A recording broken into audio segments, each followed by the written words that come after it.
Okay, we're going to tie a Cougar tease. So I got a size 2 streamer hook. I use Daiichi 2220. I also use different thread with different stages of this fly. So the thread that I'm going to be using on this first one, in this first section or whatever of this fly, is rod wrapping thread. It's a lot thicker, so I can make it a lot tighter. Now I wrap my weight up to that tip of that hook here, and then I remove it out of the eye, and then I move it back. And I only want to move it back a little bit, because look at how big you want this large area here for the tie off for the head. So now I'll get my thread, and this just happens to be gray. You can use any color because it's not going to show. I usually use black, but I'll wrap this right tight up to the weight, and then I put it into the back on the hook shank and make a couple tight wraps, and then get it back up onto that weight. That just kind of secures it from moving around. At this point here, I'll tie on my wire. I use a medium gold wire because I'm going to put gold body on there. So I'll wrap it on top of that lead, and then get that out of the way. And then I can take my braided mylar, and this will be gold, place that, and wrap that. I'm just wrapping it nice and tight because I'm securing it to that weight. And it's on top, it's not on the hook shank. So I get my thread out of the way, and I take this body material, which is a braided mylar, and I start to go up that hook shank, which is actually where all my weight is right now. And when I get to the top there,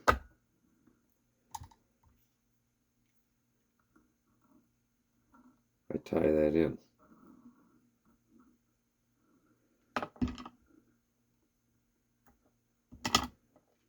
Now I'm going to be tying in my rabbit. I got one already cut. You measure it. I lay it along here from where I'm going to tie it in, like that. And then I want about a 1/4 inch extra. So I get that tied on.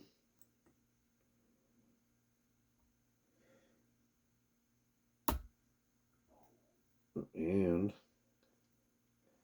unfortunately, I broke my thread. You shouldn't be pulling too tight when you're doing this. It doesn't even make sense.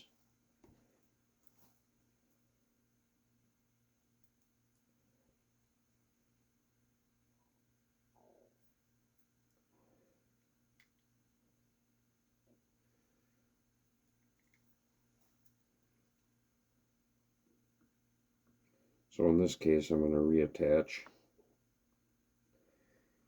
Can't even keep that out of there now. I'm going to reattach thread to the hook. I'm going to have to go around over this stuff here now, so make sure that that's tight.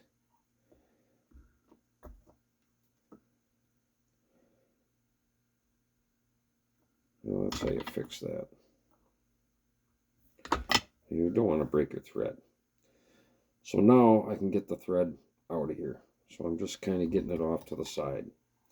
From this point, I'll bring this wire around to my side of the hook, and I'll pull this back. And what I'm going to do is divide the hairs on it 3 times in kind of equal segments. The first one's going to go right here.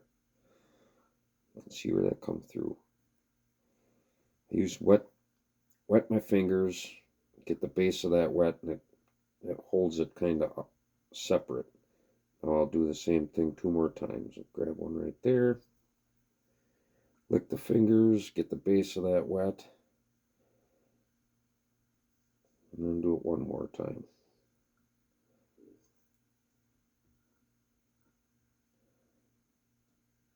You're just kind of separating it because of this next step. And I'm going to take the wire, I'm pulling back as much as I can on there.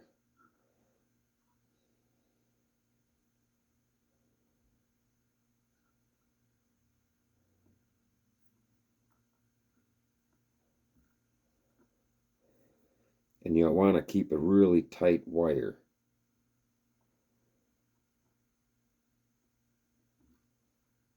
And I'm wrapping that around, coming through wherever I had that little gap.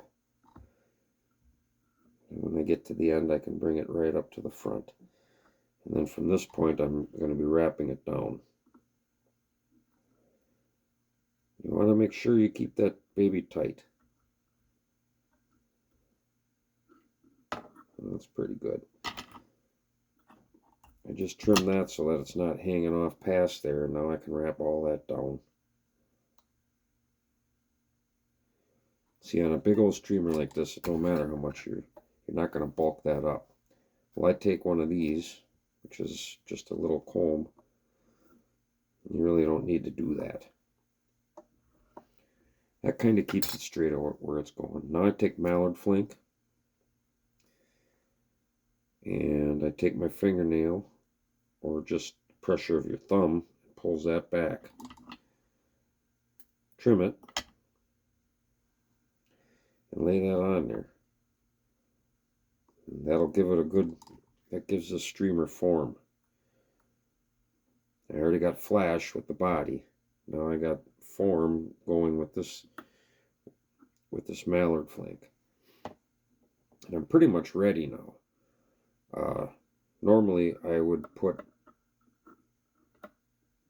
lacquer on this. I do a double half hitch, trim that off, and I would lacquer that up good and let it dry. That's the first stage. But we're going to do the second stage right away. So I got to replace this with some gel spun.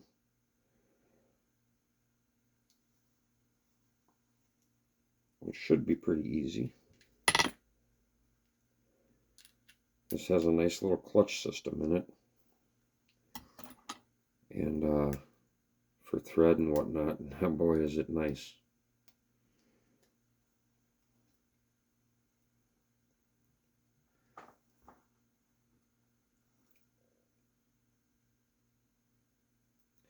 The deer hair you're going to want to use is spinning deer hair. In other words, it flares. When you pull it tight, it'll flare. It's the opposite of like when you're tying a hair wing dry fly. You don't want that stuff to flare. So now this is my gel spun. It's a lot stronger. It's really good for spinning deer hair. I get this back now right to where the last tie-in was. I get some hair. Take a good bunch of it, probably about it's thicker than a pencil.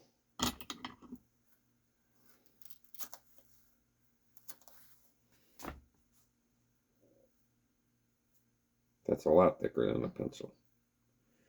I want it about that thick. That's about as thick as I want it to be. I grab the very ends, the tip tops of them, hold them tight, white knuckling her, and then I comb that out. You want to get as much of that fuzz out of there as you can when you're stacking deer hair.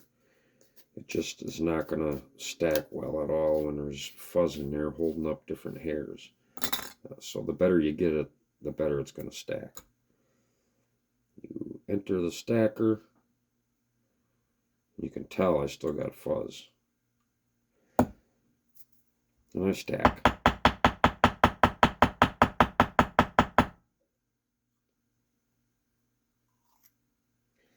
So this is what I get. I take my left fingers and pull that out. And I switch to measure. That's about where I want it. So then I get a grip now with my fingers, and I know that that's right where it's going to go, right here. And I trim these. I leave less than a 1/4 inch. I leave that much. And I place it. I make sure to spin my bobbin to get that twist it up nice. And then I go and do 2 wraps in the same spot, and I pull fairly tightly, but I got to keep holding with my left hand because I don't want it to spin around. I want it to flare like that, like so.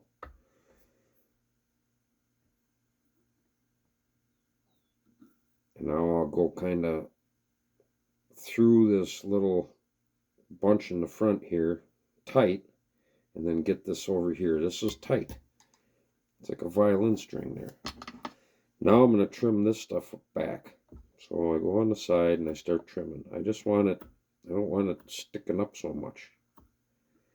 And I can grab, you know, whatever I want of these stacked hairs too at the same time.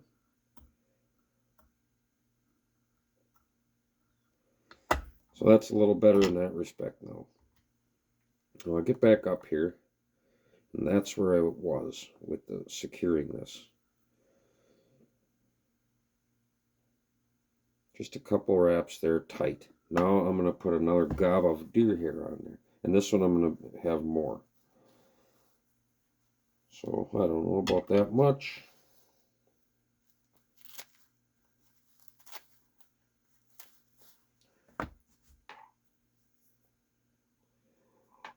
That's again too much. I'll grab them kind of in the middle. You can see the ends and the butt ends. And you have to control them all. If you can't control them all, like there's some in the middle here I can't control, I got too many. I can't push my hand down enough to control all these. And that tells you got too much. So I trim them on the ends. Both ends. I get the tip ones done. And then I reposition. Now I got quite a bit of hair there. In order to get that secured on there well, I'm going to spin my thread, place it on the top, and go right pretty much in the middle twice in the same spot. At this point, I'll put my right finger on that eye. That'll kind of hold that. Now I'm going to want to push down while I pull tension on this a little bit, and that'll get it to spread around that hook. Now I can spin it, and that's spinning it. You just pull her a little tight. So now I want to dig out wherever that eye is, because it's disappeared in a forest of hair. Find the eye, always keeping good tension on here. Go around twice just for a small base, and then I'll do a one-handed half hitch. And I'll do that twice. I might even do it 3 times.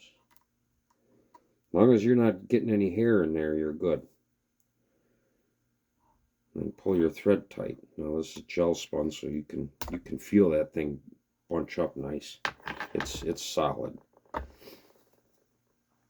Now I take a razor blade, one of these bendable razor blades. I'll remove, this thing is done now, it just needs a haircut.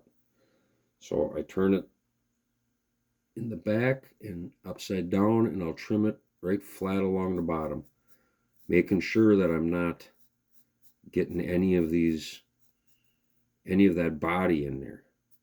So you want it flat. But you don't want to touch that body. So that's flat on the bottom. On the top, I'm going to follow that eye, which is at about a 45-degree angle.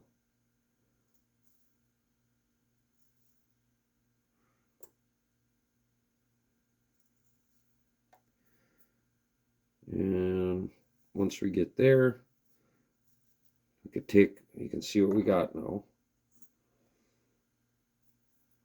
Now I take my scissors and I turn it upside down, and I'm going to cut like this, right down there. Kind of tapered towards the eye. And then turn it up and do the same thing. Like so. Now, you could fish that the way it is right there. The trout don't care what it looks like. They don't have time to examine this baby. But to give it even a little better trim, then we'll take and form it by bending the razor blade. Be able to go around and do a nice trim job and get any weird hairs that are out. It also makes it just makes it look better.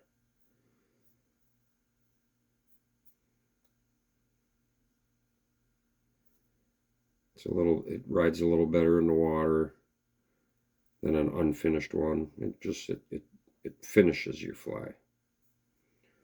You can tell by looking at the bottom what side needs more trimming.